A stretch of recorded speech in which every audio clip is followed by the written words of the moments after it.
Can you talk about the psychology that you mentioned there? You're going into a competition. You are not 100%.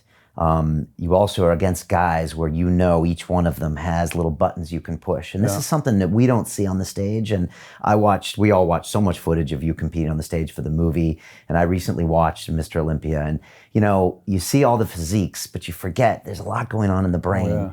And guys that have worked years on their physiques can get up there and drop the ball on stage, right? You've probably seen it. Or they can not be the best selves, right? Yeah, absolutely, I've seen it. How did you...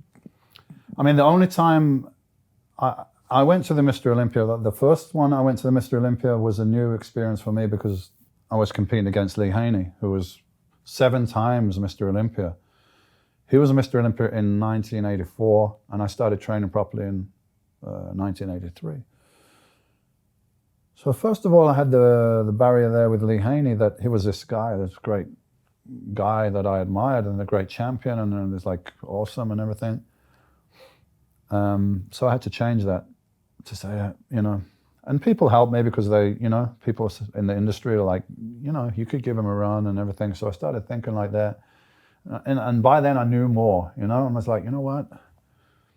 I don't think anyone's training like I do. I don't think anyone's training harder than me. So that gave me a little advantage. And I'm going to go, and I'm going to try to beat this guy.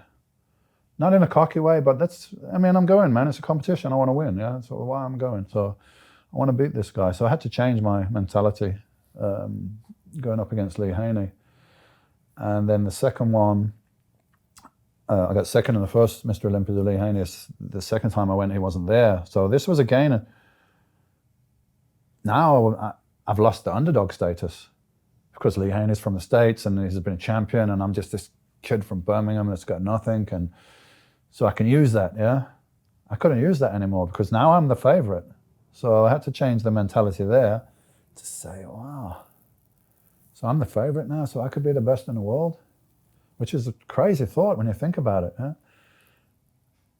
Really, me? Yeah, man, why not? Nobody gives as much as you, man. Haven't you seen that? Yeah, you're right. So the second one was different. Is this a conversation you're having over many months?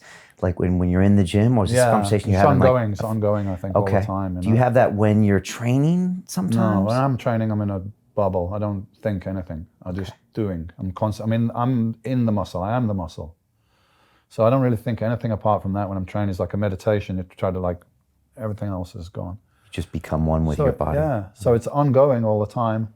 And this is months and months leading up. You're like, okay, but I'm not this guy, but I can be that guy. Changing until I got to the contest. Like, no, man, I'm going to win this. I am the best. Yeah, and I won that one. And then, and does that carry through with your posture? Do the guys feel it when you walk in the room? They're like, he's the best. Yeah. Okay, everything you do. People have told me that.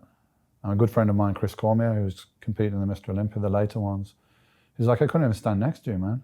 It felt like you had a force field coming off you, like.